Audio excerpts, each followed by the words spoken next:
I know there is only one. There is only one energy, one cause, one source of everything, period.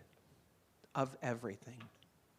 This source is joy and wisdom and peace and grace. This source is everything we know, everything we feel, everything, everywhere. There's no place where this source isn't. There's no spot where God is not. Knowing that this source is all there is, I know that I am one of this. I know that we are each of this source. We are each of this endless, boundless, amazing creativity. We are of it. You know what that means?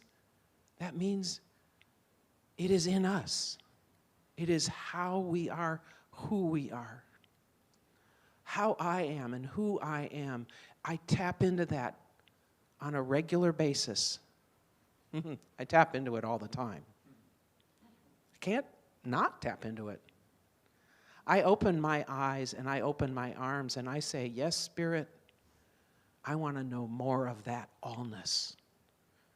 I want to know more of that love and joy and grace and peace and ease. And Spirit says, okay, because that's the way it works. I want that happiness that is always there. I want to feel that more. I want to feel that and know it is mine because I am of that source. Today, I feel it. Today, I know it. Today, I welcome the wisdom, the joy, the community. I welcome new ideas because they flesh me out. They fill me out. They provide me. When I open to the curiosity of what's next, what are the possibilities? I delight in the surprise. I delight in what comes. I trust it. I trust it to be my good.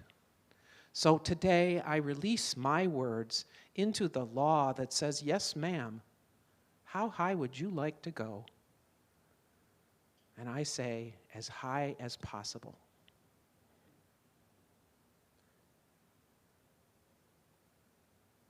That's me letting it go.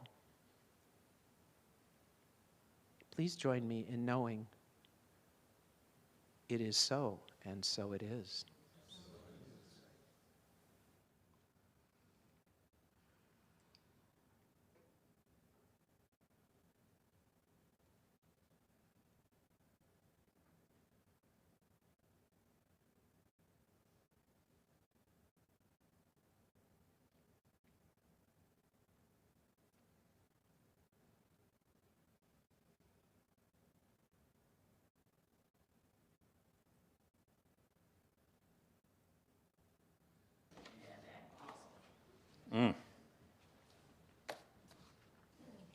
Good morning again.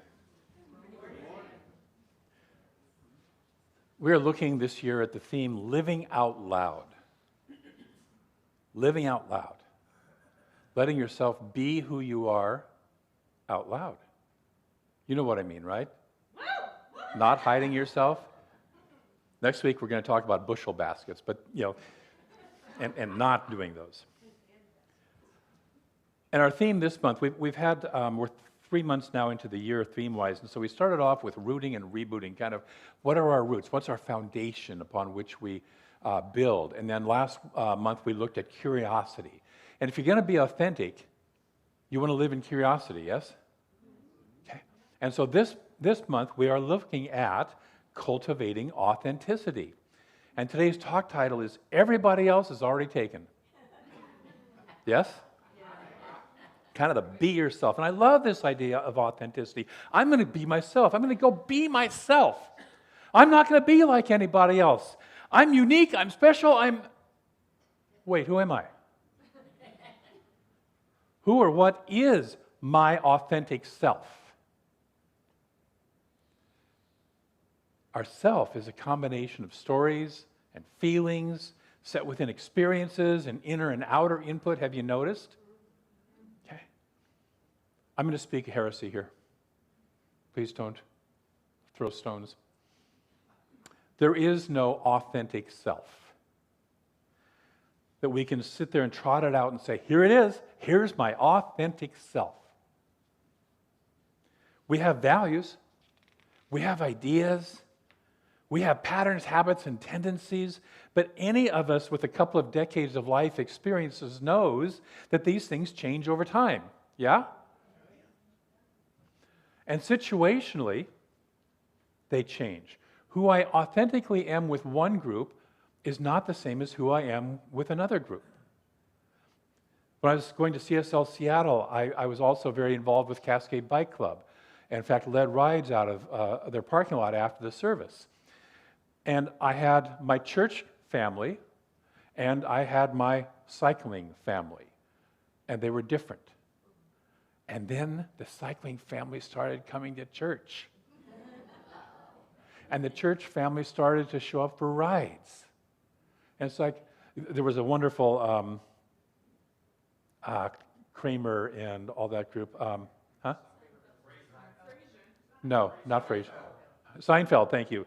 Episode where George, the character in it, is suddenly having his two groups that he's tried to keep separate for his whole life meeting. And he's sitting here talking about, worlds are colliding, and he panics, you know. So we are different with a different group than we are with another group, and they're still authentic to ourselves, yes? And we change over time. The values that we held when we were in our 20s are probably not the values that we hold today, excepting for those of you who are still in your 20s. It's important that we hold our idea of who we authentically are lightly, gently, because it moves. It's important that we check in. It's important that we apply curiosity. What do I value today? What's important to me today? Who am I authentically today? It's like my friend I talked about a couple weeks ago who every year asks herself, do I still want to be a religious science minister? And for 30 years, the answer has always been yes. But the question is great to ask. It's normal and natural that as we gain more life experience, as we gain greater perspective and move in new directions, which are all signs of a healthy organism, yes?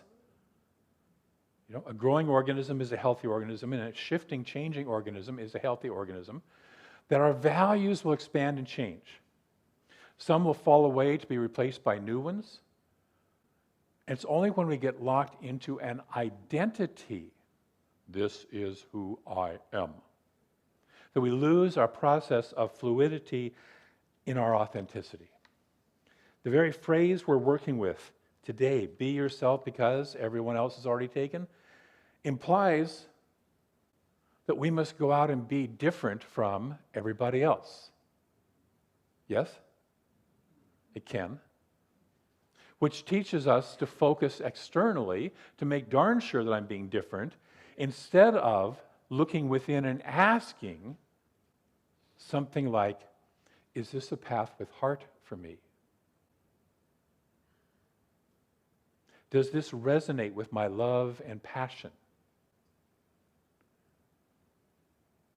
Why am I doing this? What does it mean for me?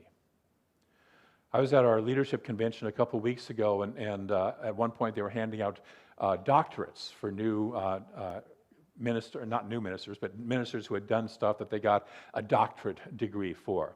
And my prayer partner asked me if I wanted one of those. Did I aspire to have a doctorate? Did I aspire to be Dr. David Robinson? And I said I really didn't care. I'm not in it for the accolades. I'm not in it for degrees. My passion, my authentic reason why I do what I do for doing this work is to help us all awaken, myself included, awaken to the spiritual magnificence that we are, to the humanly embodied love, power, and beauty that we are. I don't care if you like my talks.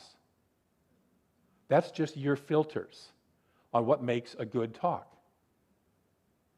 I've had people over the course of my years of ministry, they stop at the back door and oh, that talk touched me and it meant so much to me, and somebody else think kind of the same thing, and then somebody else walks up and says, "You're kind of off today." And what I know is it's all about their filters. What gives me greater joy is when a person walks up to me a few weeks after a talk and said, "I took what you said and applied it in my life, and this is a change that I noticed and experienced." That gives me joy. I don't care how you evaluate or critique my talk. It's, did I say something? Did the music say something? Did a practitioner say something that shifted you, that helped you to shift? That's why I do what I do. The dictionary definition of authentic talks about conforming to. In other words, like an authentic Mexican restaurant conforms to our idea or our standards of what Mexican food, good Mexican food should be, yes? Okay? So what's the ideal that our authenticity, conforms to? Is it our culture's idea of who we should be? Or is it listening more deeply to conform to the divine idea that is expressing itself through you and me right here, right now? And by the way, the divine idea that's expressing over here may be a little different from the divine idea that's expressing over here or back there. Each of us has a little different take, a little different individualization of that divine nature. That's why there's 8 billion of us playing on the planet. And we're all different. Have you noticed?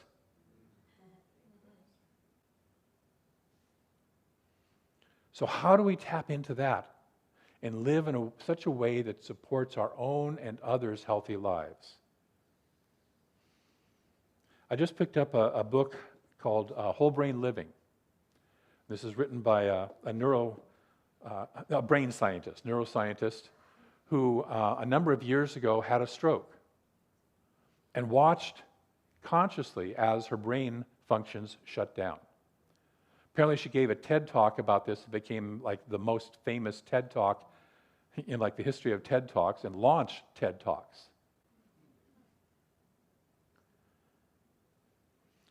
So her name is Dr. Jill Bolte Taylor. And so she got to, as a neuroscientist, observed the left side of her brain basically shutting down. I view the brain as an organ for allowing the infiniteness of the universe to individualize as you and me. We can't live in the wholeness of it all the time. We'd have our minds blowing, yes? We wouldn't have minds. We would just be the mind. But the mind has chosen to individualize and experience itself as you, as me, as all of us.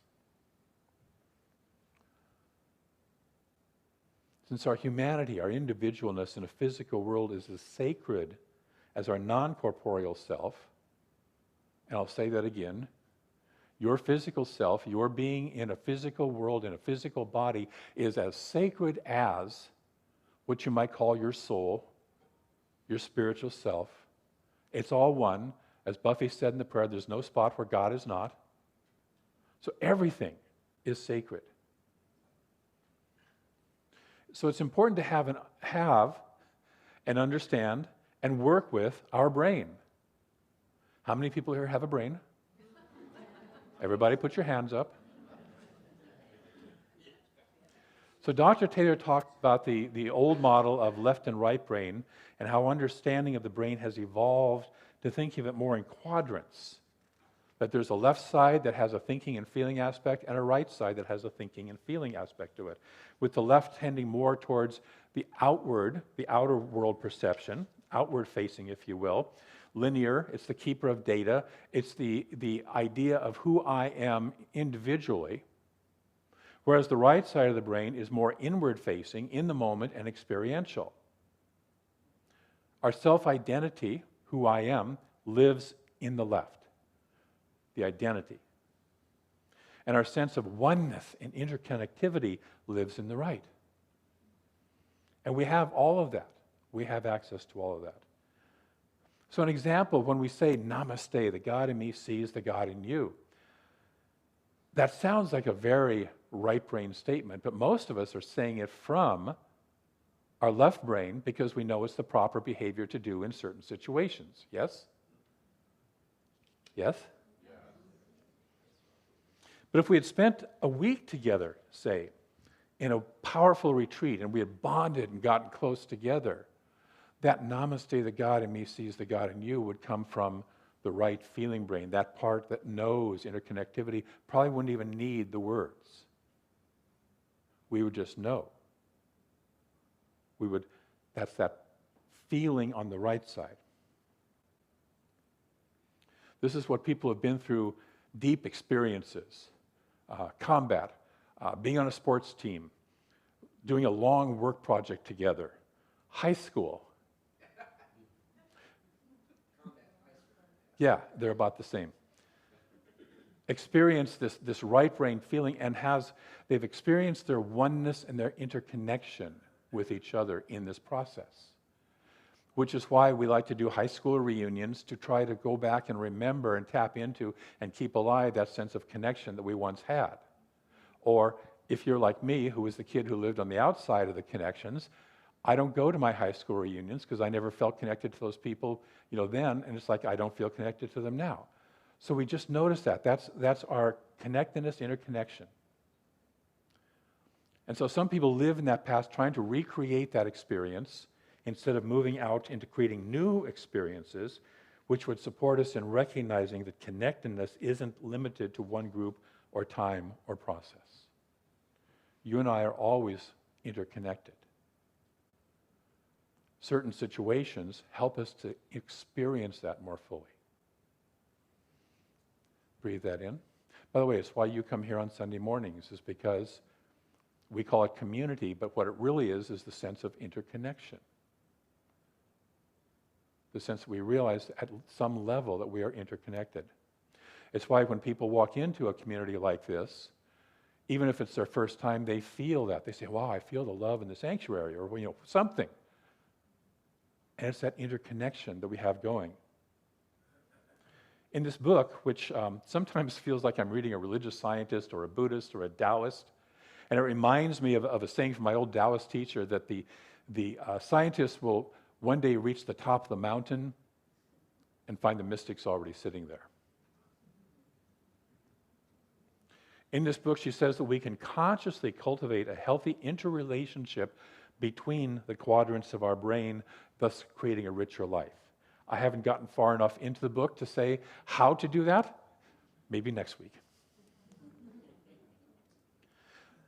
When we have that interconnection running all the way through, where one is not dominant over the other, where we can tap into an aspect of ourselves that is perfect for this situation, this experience, we cultivate a more authentic life. It's the word cultivating an authentic life that can be challenging for some of us, because cultivating implies work, effort. Many people would rather settle for an identity, this is who I am, rather than an authenticity, which is fluid. Identity is the lazy person's way of living. It's safe, it's comfortable, it doesn't require much thought. Authenticity takes more work, more awareness, paying current attention, paying attention to this moment, and the courage to act on what we know is our truth. Brene Brown, in her book, The Gifts of Imperfection, says authenticity is the daily practice of letting go of who we think we're supposed to be and embracing who we are. The daily practice. How often? Daily. Practice of letting go of who we think we're supposed to be. Who determines who we think we're supposed to be? Well, we do, but based on input from all around us, yes? Okay, other people's ideas. Letting go of that and embracing who we are. The path of authenticity, I know that many of you have found your path of authenticity because you're not in the church that your family grew up in, right? You're in this weird little, thing here that we do. That people ask you, what is it exactly that this thing is about? And you go, well, it's kind of, Yeah. So the path of authenticity can leave us hanging outside words, can leave us hanging outside of tribal circles, which are based on identity. They're based on our gender identification. They're based on our lovers and who we choose to be our lovers. They're based on our political, religious ideology affiliation. They're based on our sports teams. They're based on all these things that we create an identity with. But over time, the expanding universe, you all know that the universe is expanding, yes? I'm sorry. Terry has just discovered that the universe is expanding. Which, if the universe is expanding and we're part of the universe, means what? We're expanding. It's happening within us. And so that process moves us out of any sense of identity that we might have, just like it moves a baby out of a womb. And calls us, insists on that we grow. And if you and I are playing with this, and we're used to this fluidity, it's a process that flows much more easily for us. I won't say it's necessarily always easy, but it's more easy than if I'm rigidly, this is who I am, and suddenly I'm being called to be something else. That can be challenging. In the long run, living authentically, listening within rather than conforming to without, learning to swim in the flow, to recognize impermanence and fluidity as the way of capital L life, of letting go of any identity and being willing to pay attention to who I am being called now, and letting go of this is who I've always been, and this is who I'm expected to be. None of us here do this, but you know people, yes? Frees us. If we can do that, it frees us. We live more freely. Now, we need some structure. We need some identity. We can't be frantically changing everything every day like the song suggests that, today I'm going to be a rock star, tomorrow I'm going to drive for NASCAR, and the next day I'll wrestle crocodiles for Nat Geo. That's a little manic. And by the way, Daniel Namad is a musician and has stayed consistently a musician. He's never raced for NASCAR or wrestled crocodiles for Nat Geo, but he's fluid.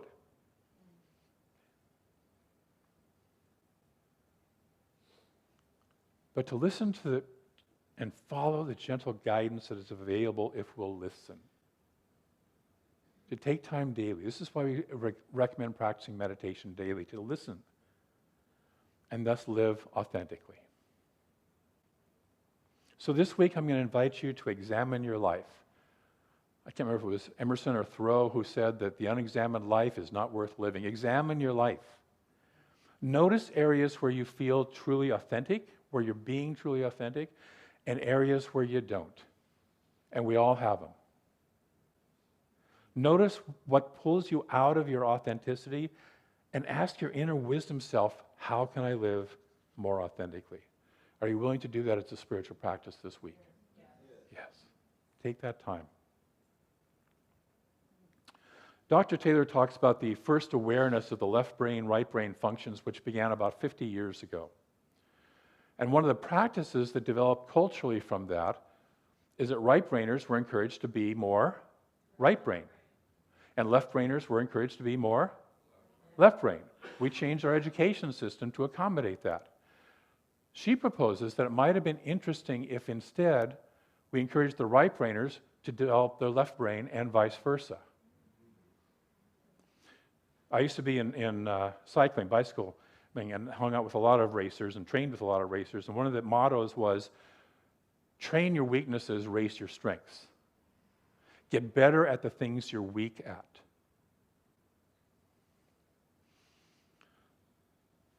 Cultivating authenticity can mean doing something mediocrely. Yes? In my early 30s, I was trying to figure out, it's not me. Am I back online? No. My battery died?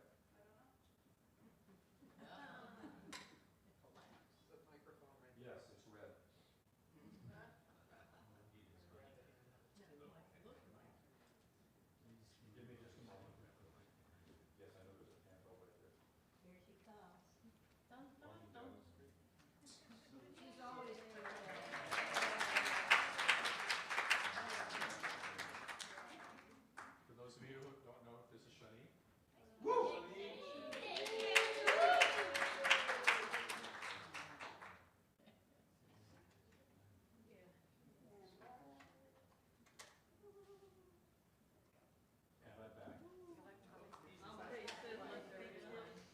Thank you, Shani.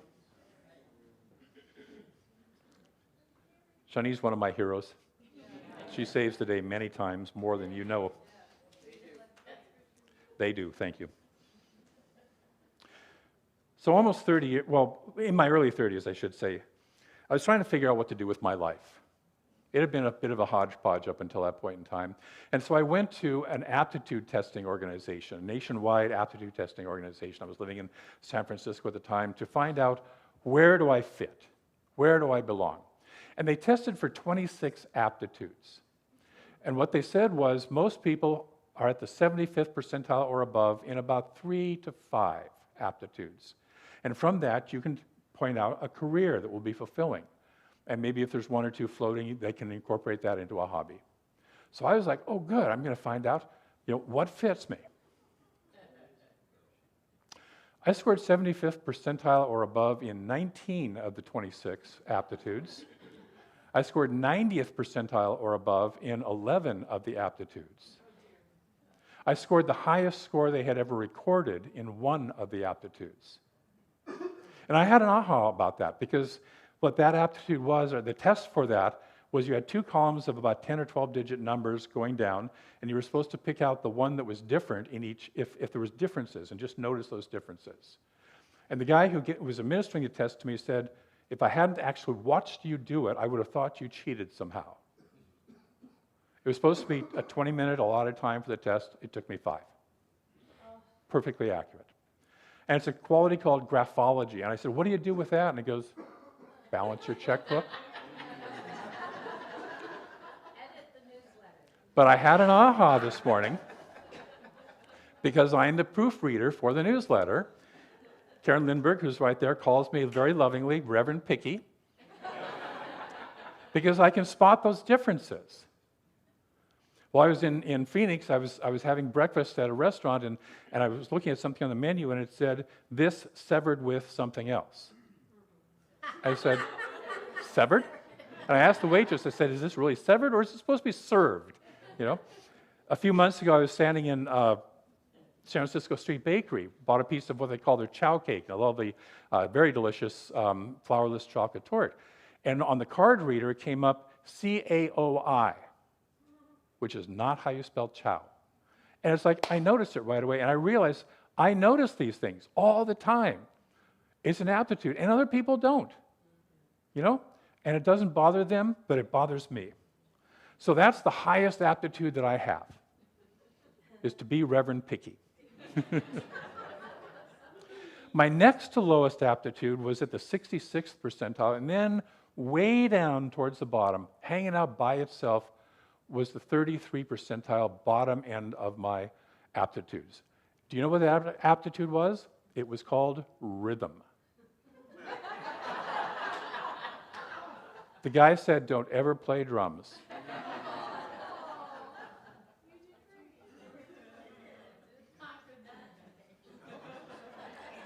Don't ever do this. Unfortunately, about 25 years ago, I was getting real involved with men's groups. And men's groups, one of the things we do is drumming in a group. Women's groups do too, I know. But I loved being in a men's group drumming. And so I bought that drum and participated. And pretty soon they had me leading beats for the next round of whatever we were going to drum. And pretty soon I was doing drumming for chanting groups. And one time I was at a men's retreat that was being facilitated by a wonderful minister who has since passed away named Nirvana Gale. And Nirvana is a very large African-American man who is the best friend of Michael Beckwith from Agape. They grew up together in Los Angeles. And he had brought a friend of his with him, an up-and-coming New Thought musician named Jamie Lula.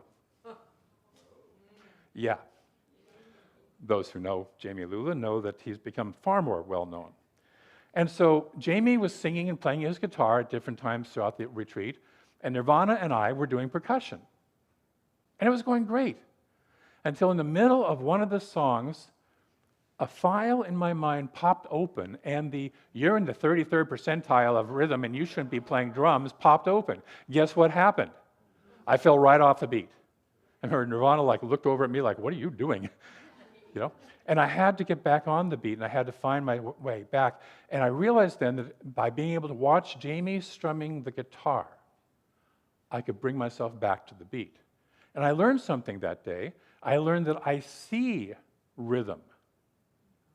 Sometimes here on Sunday mornings, I'll get up when we're doing a song and invite you to clap and get up and move a little bit, and I notice I lose the beat. So I have to turn around and I watch Amy, who sometimes is playing the tambourine, and I can see the rhythm again. Or I can watch somebody else who I know is clapping on beat and get back to that. That's how I do that. I've also discovered I can't sing and play the drum at the same time. It takes two different functions in my brain. So it's an effort. But I love playing drum. And so I'm willing to make that effort. And so sometimes our authenticity isn't what comes easy and natural to us. It's what we love and are willing to work a little bit for. So I invite you to take a look at that. I'm going to close with a quote from Jill Taylor, Dr. Taylor. And she says, "What I have learned is that we do have the power to pause, sidestep our habituated patterns, and make better choices. We have the power to choose moment by moment who and how we want to be in the world." So no matter what your circumstances, no matter who told you can't do this, you have the power to be who you want to be in the world. I invite you to take that power. And we have an affirmation. Say this with me. I am free to be. One more time. I am free to be. And so it is. Thank you. I invite you to look around at the faces of the divine. Each one authentic, each one unique. I'm going to take a look into the camera because I know there are divine faces out there on the Zoom room and on YouTube. Thank you for sharing your time with us, spending your time with us. And I invite you to connect your hearts one to another. As we remember that there's one presence, one life, one. As Buffy so beautifully put it, there's no spot where God is not, because there's only this oneness, this infinite oneness. And I know that each of us is an expression, an individualized point of consciousness of this infinite consciousness. That the one mind is the source of our own minds. We think and feel like we might be individual, but if we tap a little more deeply into that, we recognize that we are all one.